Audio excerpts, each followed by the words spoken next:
You are so focused on looking good rather than getting better Right. that you actually aren't looking good eventually because you're not getting better. I would much rather you spend the next decade working on getting better in real life and then let that ripple out into your reputation and your Instagram and your podcast and whatever than the opposite because eventually you get stuck and you have to hide.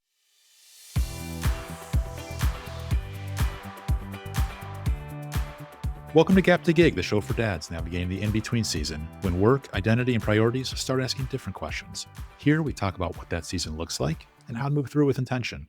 I'm your host, Michael Jacobs, and today's guest is Alan Lazaros, founder and CEO of Next Level University. Alan's story is shaped by two defining moments: losing his father in a car accident at age 2, and then surviving a nearly fatal accident himself at 26.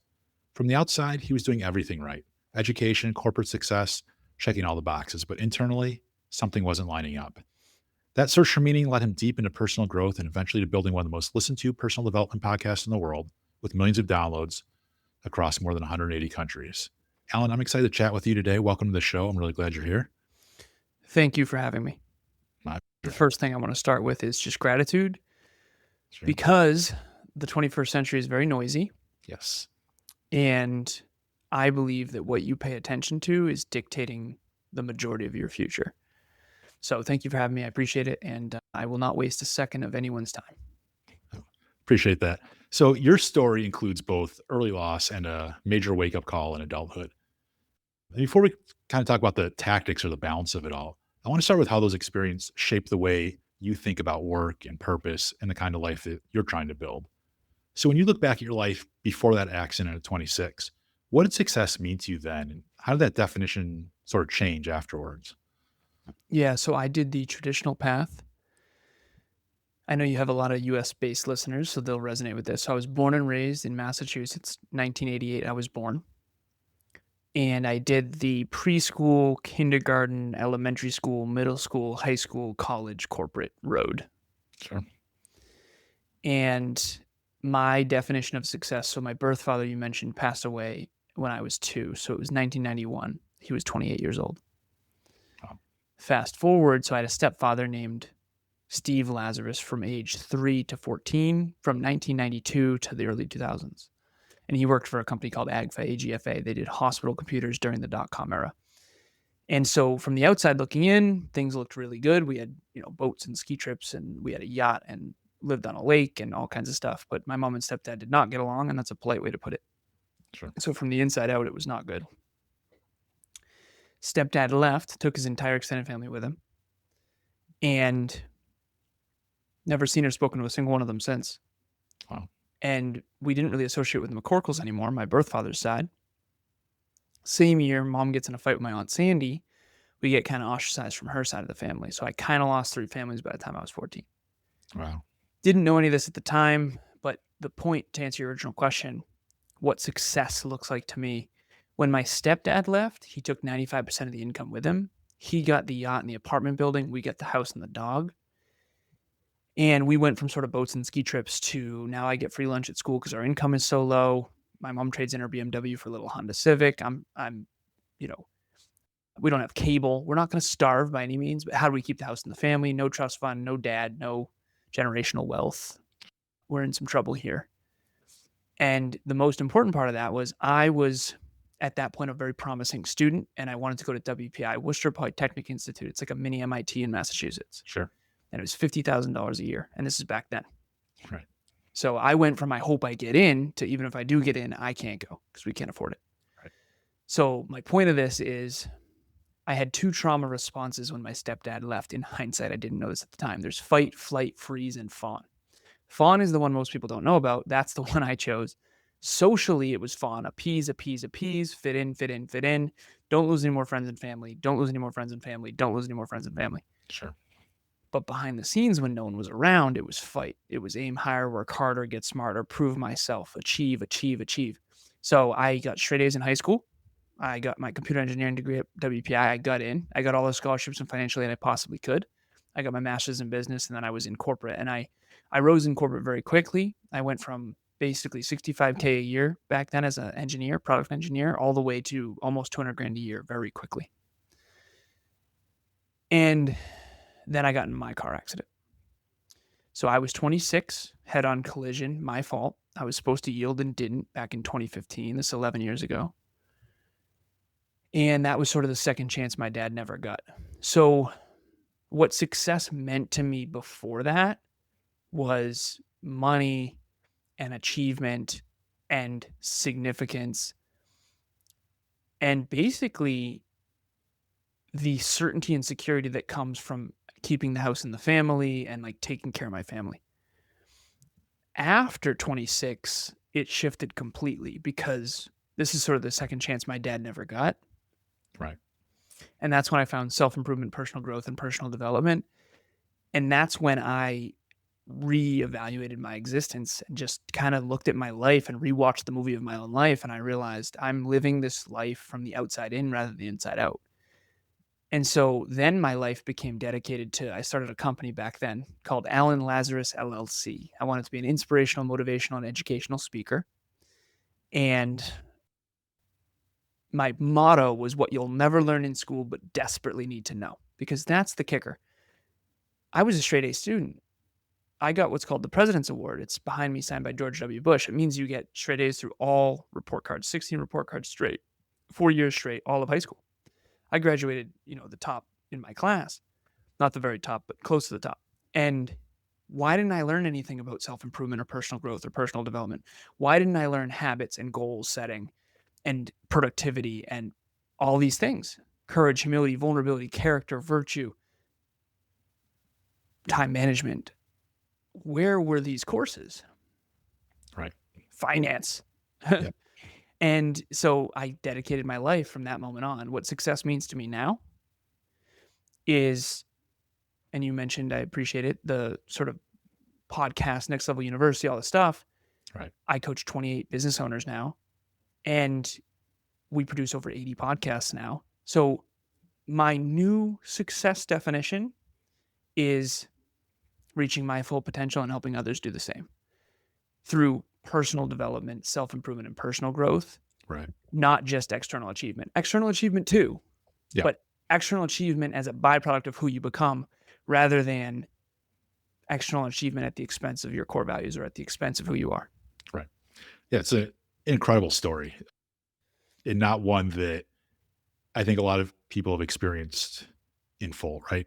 There have been people who have been in car accidents. There have been people who have lost a parent. There have been people who have had, difficult parental relationships or witnessed difficult parental relationships.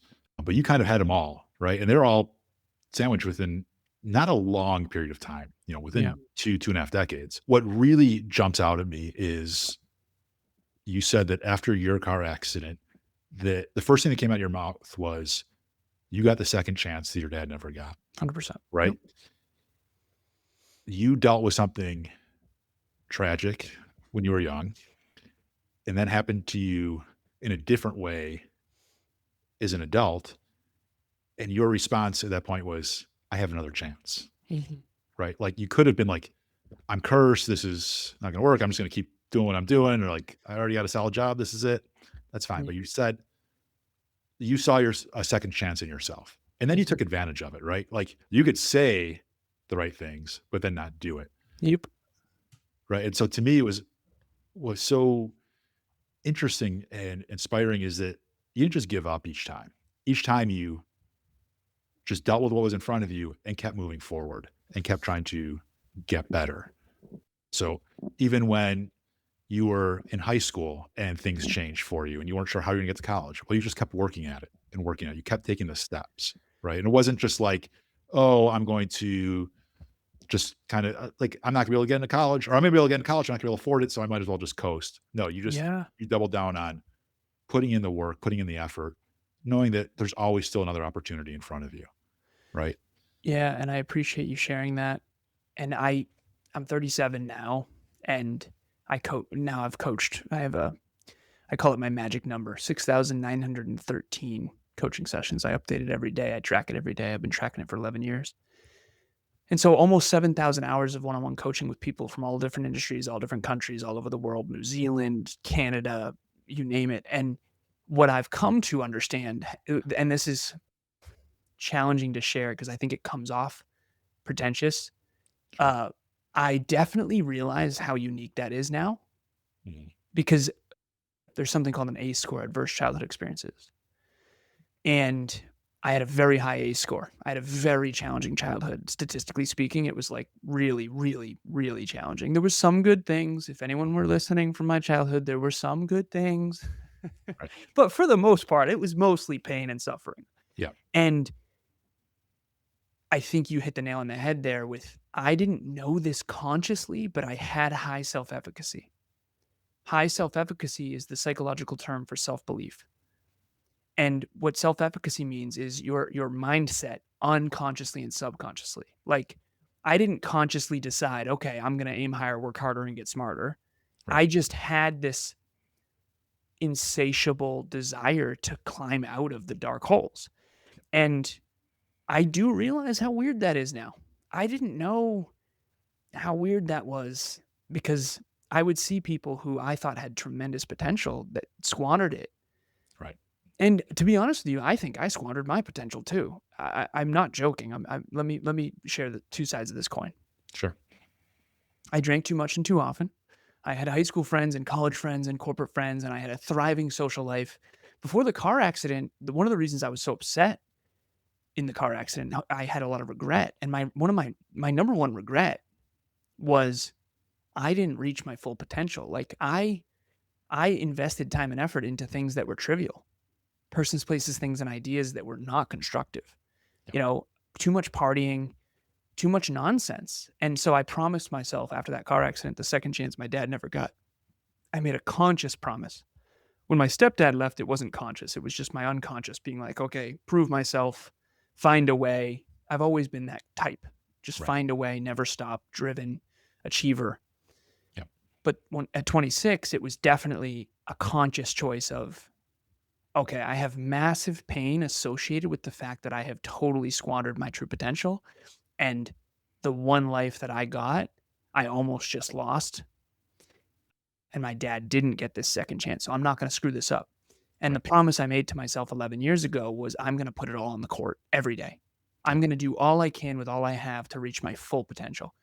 And before the car accident, if I couldn't look myself in the mirror and say I did all I could, because quite frankly, the part that people don't tell you is some people feel gifted. Some things come easy to like straight A's in high school.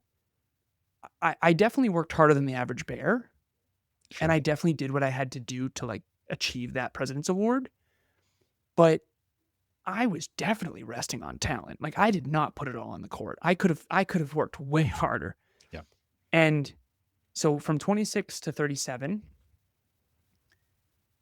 I can honestly look myself in the mirror and say that I have done all I can with all I have to date from 26 to 37. Before that, absolutely not. Just absolutely squandering my potential. Now, people get upset when I say that because they're like, well, what do you mean? You were so amazing and you did. Listen, we all have different potential. Yeah. The truth is, I 100% was resting on talent in a lot of that stuff. Right. And I wasn't putting it all on the court. And I think that eats away at you Sure. on the inside when you know you're not doing all you can, when you know you're leaving potential on the table, when you know you could make a difference but don't. I think that eats away at you, and I don't think you can live a wholehearted life unless you're doing all you can with all you have to better your best. Right. And so your potential before your accident was more based, if I'm understanding this correctly, more based on external success. How much money can I make? How far can I rise within this corporation? How much of a And my social life social can I life. have? Yep. Right.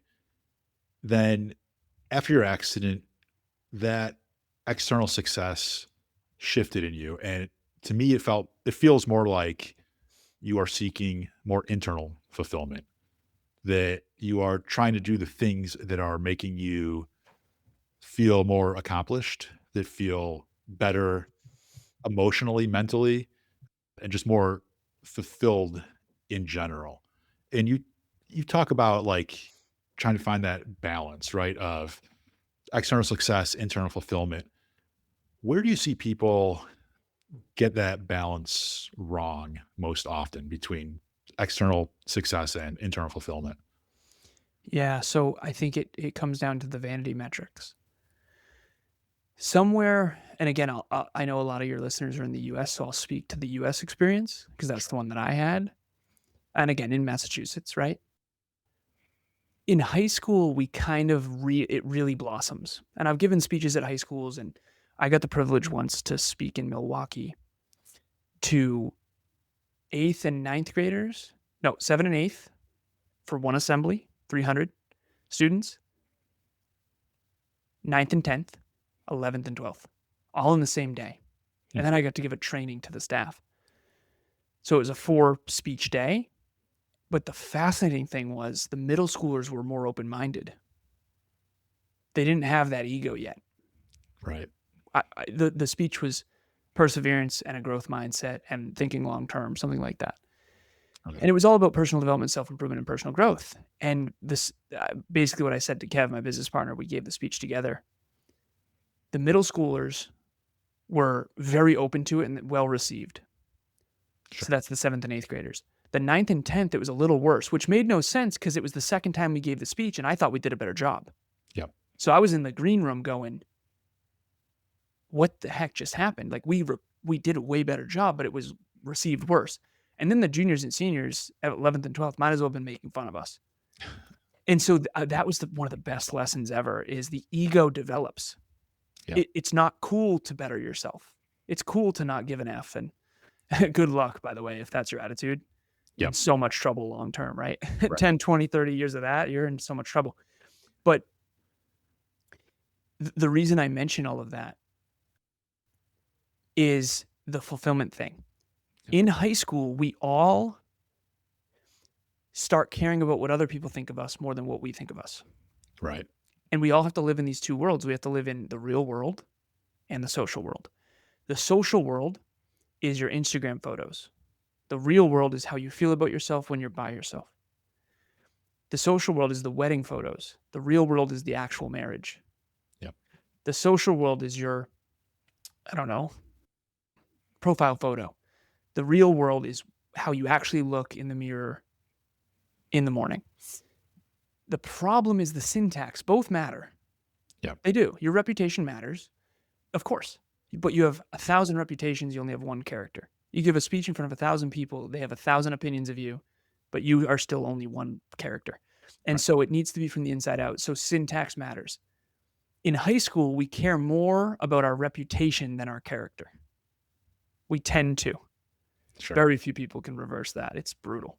Yep. Because you're just trying to win the social game in high school, which is why high school is so awful. At least it was for me. You think I look young now.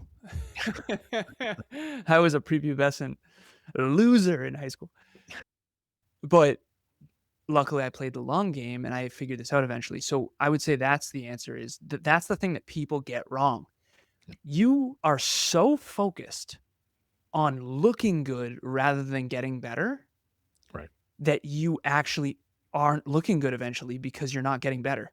I would much rather you spend the next decade working on getting better in real life and then let that ripple out into your reputation and your Instagram and your podcast and whatever than the opposite, because eventually you get stuck and you have to hide. I know I used to do fitness modeling. I did 43 photo shoots and even the models don't look like they seem to look. Right. And they are now trapped by their own inability to be real. When you edit the photos and you take 100 photos, you pick the best, 15, and then you edit them and then you paint on whatever. And then the makeup and all that, all of a sudden now you can't let anyone see you in person. Right. Because it's, you go from this to all the way down and so I would rather you be better in the real world and be undervalued than be overvalued with great branding and marketing at the expense of who you really are. And so that's the number one thing I see that people screw up is you need to be from the inside out. It has to be my marriage first, wedding photos second, metaphorically. Right. Yeah, it's such an interesting comparison. The dichotomy between reputation and character is challenging to manage on a daily basis. And Oh, yeah. especially as a dad, like it's not just yourself, right? You're representing your family, right? Like your kids are a representation of you. Mhm. and what they post on social media versus who they are as human beings.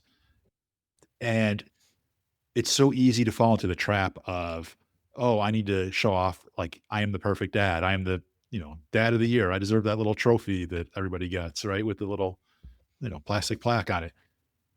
But that's not reality, right? At the end of the day, what you show to others with on Instagram or TikTok or wherever you are, right? That is real or as artificial as you want to make it. Yep. But where you show up for the people you care about, right? When you're there, when your kids have an issue, when your partner has an issue, when your Mhm. partner needs something, or your kids have a bad day at school, knowing that you are there, that's the part that's important, Mhm. not what you post on Instagram. It's such an interesting comparison because oftentimes we tend to look at them as one, right? As they are kind of one and the same, as the pictures I'm putting up on social media are how I live my life. That's not true, right? No, not at all. Not at all, Never, right? never, never, never. Right. Nope. And it doesn't matter if you're in high school or you're a father of high schoolers, right? It's still the same challenge, right? You want people to look at you positively. And, but that isn't what, at the end of the day, that's not what matters. Showing up for the people that matter to you, that has a lot more importance, I think, than the vanity metrics of how many likes did I get on my post or, how many comments did people make or, how big is my audience today? At the end of the day, that doesn't really matter, right? But showing So up for the one that matters to you, like being there when your kid gets home from school or being there when your partner has a tough break at work, that matters. what I try to share with my clients is make sure you're spending 80% of your time and effort and money on making your real life great and only 20% of your time, effort, and money on making it look great. Most people have that flipped Yep. because the truth is they do both matter. My company has a brand. A brand is nothing more than a reputation. Right. So, why the awards in the background? Why the nice shirt? Why the nice microphone? My camera's been a little wonky on this with the auto exposure, but what I used to think is it's like we start out in life and we think all that matters is your reputation. Yep. And you are so concerned with what people think of you. That's the adolescent mind. It's social, tribal belonging. I get it. I get it. Then you are like, you know what? Screw that. And you have a quarter life crisis or midlife crisis, and you realize, I don't care what anyone thinks of me. And then you realize you're going to go broke if that's the case. You got Right. to care what your boss thinks of you. You got to care about what the economy thinks of you. You got to care about what the agents, if you're an actor, I'm coaching an actor after this, think of you. But it can't be number one. So you go from, you overswing. I overswung. I went from like, I care what people think of me in high school to after my car accident. I don't care what anyone thinks of me.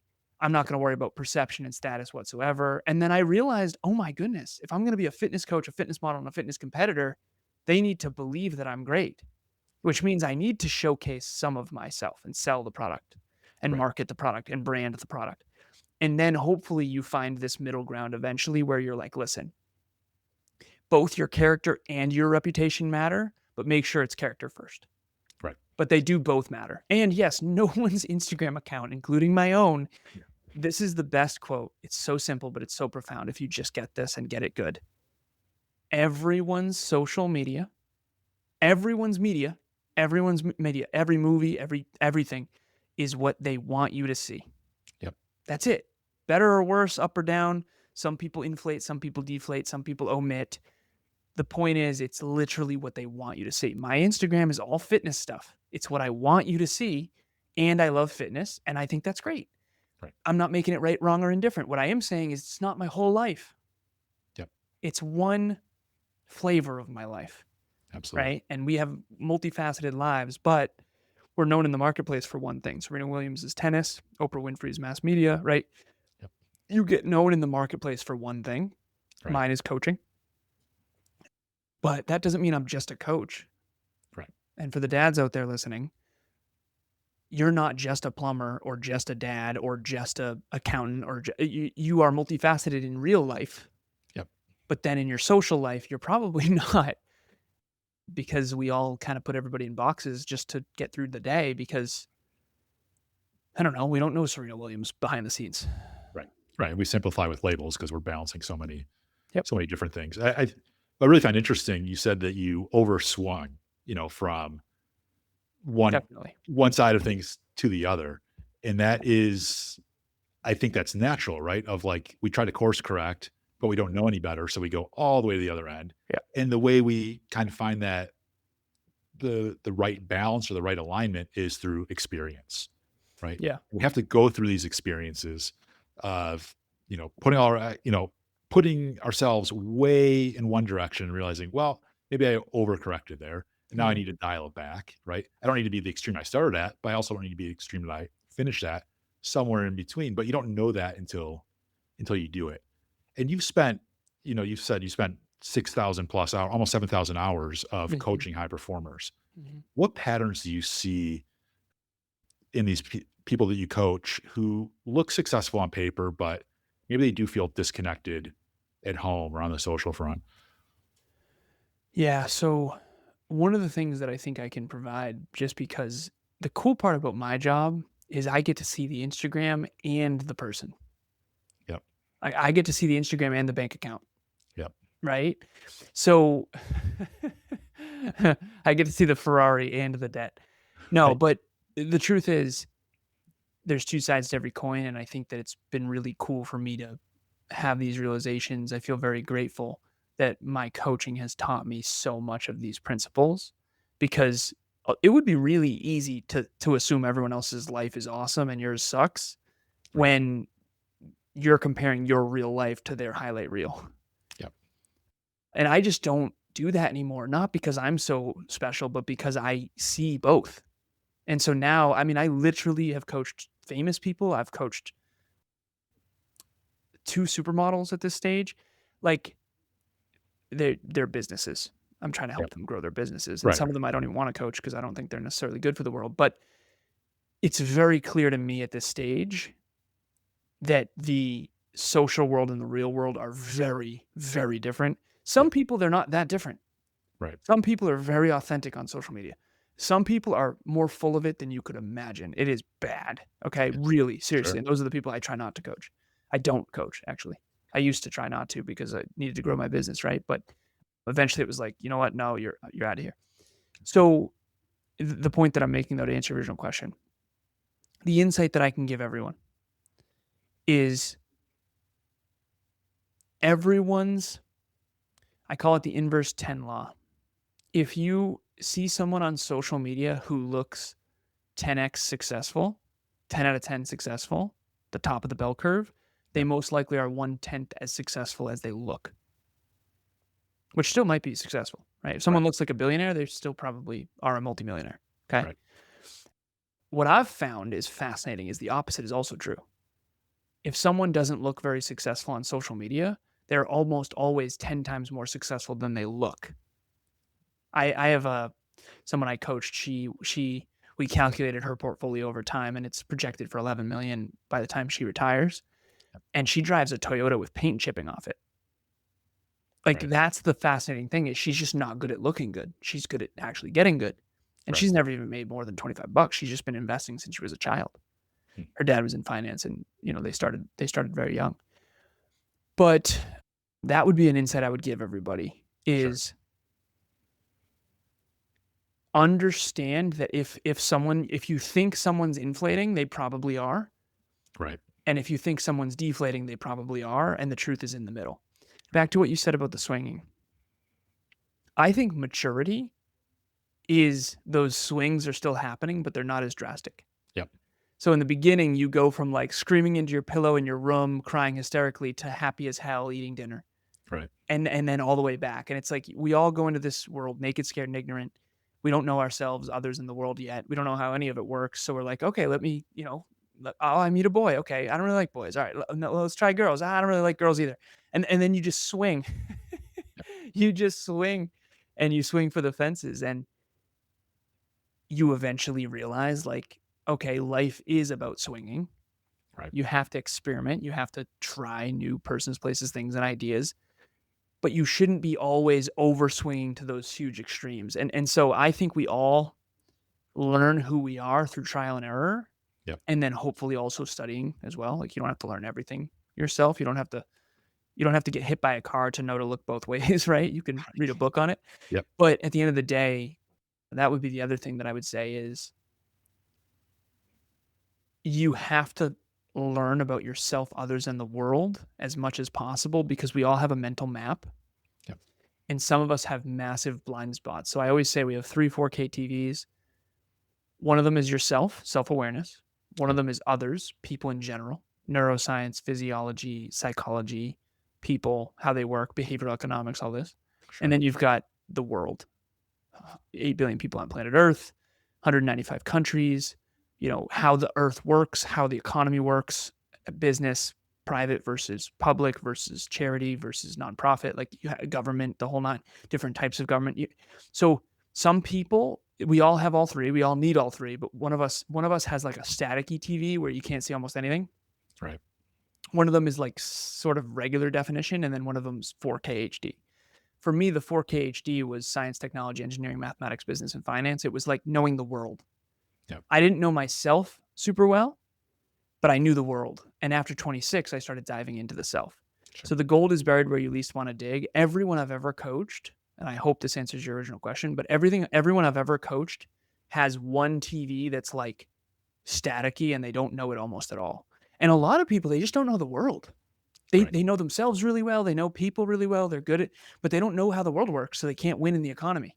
And then other people know exactly how the economy works. They're super successful multimillionaires and they don't have any self-awareness whatsoever. It's wild. That's such an interesting metaphor of looking at how we see things. I'm curious, like, regardless of which of your TVs is 4K, like, is there a habit that we could kind of start working on today that would help us make these pictures just a little bit more clear for ourselves? The first one is honesty with self and asking the question, which one of my TVs is the most blurry? Because we all have a mental map of ourself, others, in the world. But if it's inaccurate, it's like a self-driving car. If it thinks it's a road, but it's actually a cliff, it's going to keep driving off a cliff repeatedly. Right. People always say, like, why aren't I more successful? Because you think inaccurately. Yep. Every time I've helped a client become more successful, it always could come down to identifying which TV is blurry and why, and filling in that awareness. Sure. If you don't know yellow snow is pea, you're going to eat it. Like it's just that. But that's with everything. Right. It's like playing chess when you don't know what the pieces do. Right.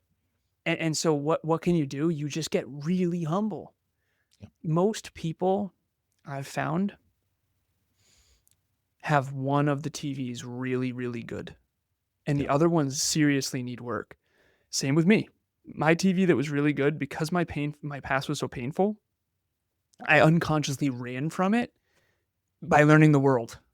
Yeah. I studied all the forms of government. I studied philosophy.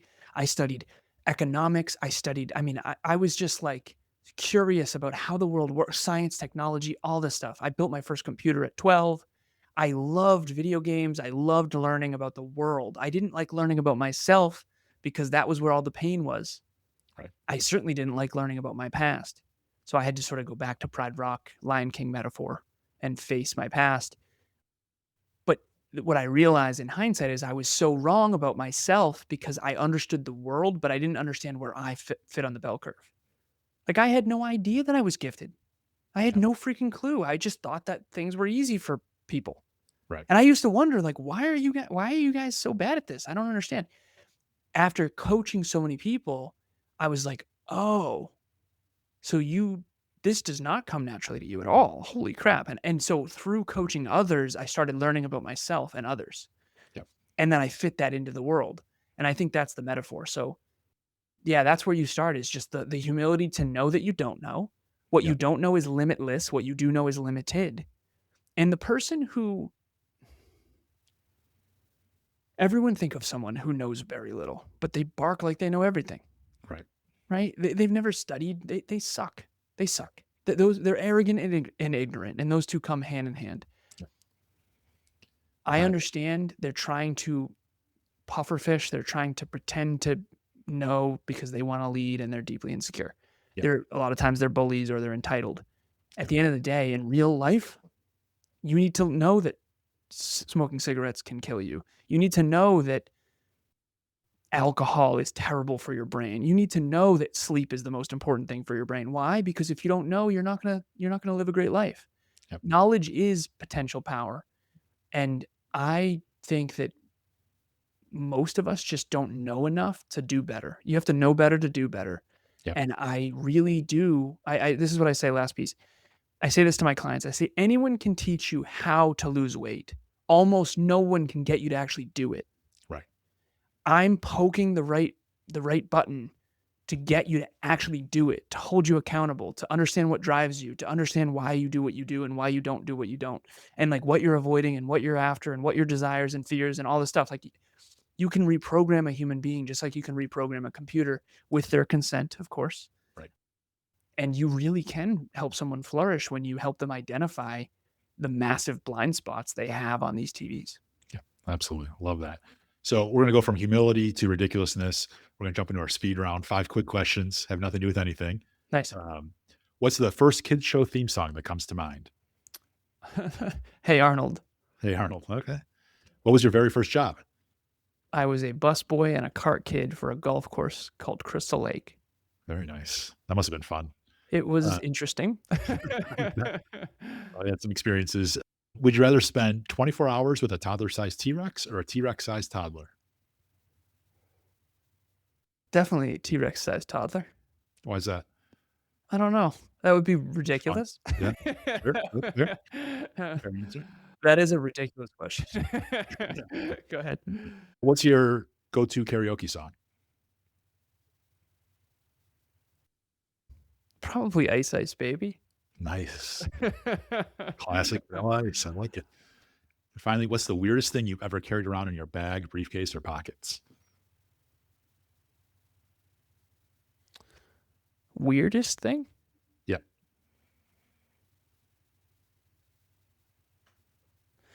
I guess creatine. Okay. I don't know Makes if that'd be sense. weird, but yeah. Yeah, to some people, I And suppose. the airport, it's weird because they have to Yeah. check it every time. Right. I bet. I bet. Well, Alan, I appreciate you making the time to chat with me today. Your body of work is really impressive, and your experience, what you've been through in life, is very unique. And the way you've overcome the challenges and inspire others is really impressive. So, if listeners want to find you, listen to your podcast, or what you're currently working on, how can they go deeper if this conversation resonated with them? Yeah, thank you again for having me. Started with gratitude, end with gratitude. Thank you. Do you ask those questions to everybody? The speed round questions? Yeah. Yes. Same questions. How did you come up with those, man?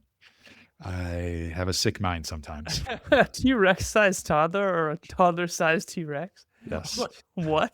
I Nice. like thinking hypotheticals sometimes. Yeah. For No, it's all creativity good. purposes. That's really something. Yeah. I've never heard that question before in my life. Yeah, so if anyone's out there and they want so high humility, high work ethic, high self-improvement orientation, I'm not for everybody. If you want big rewards for minimal effort, do not reach out under any circumstance. I realized somewhere along the line that I was trying to help people that I couldn't help because nothing works unless you work. Yep. Despite what the internet wants to tell you, nothing works unless you work. Certainly not in the real world, right? Right. If you're going to lie, steal, cheat, and status your way to success, then yeah, you can do that. But I'm not interested in that. So high work ethic, high humility, high self-improvement orientation, reach out. nextleveluniverse.com, Next Level University podcast, success and personal development in your pocket from anywhere on the planet every single day, completely free. That is Next Level University. We do an episode every single day on the fundamentals of success and personal development, self-improvement, and personal growth. And we are the mentors in your pocket that we never had because we both grew up without dads. And now we just want to spread self-improvement to as many people as possible. So thank you so much for having me. I appreciate it. I appreciate that. Thank you, Alan. And appreciate how grounded this conversation was. And finally, before you go, if you're a dad listening to this and you find yourself in between, navigating a season feels different, head to gap2gig.com, subscribe to the Gap to Gig newsletter. It comes out every Friday. It's a quieter space to reflect on work, life, and what really matters right now. And if this conversation resonated, consider sending it to another dad who might need to hear it. Until next time, I'm Michael Jacobs. Thanks for showing up and listening to Gap to Gig.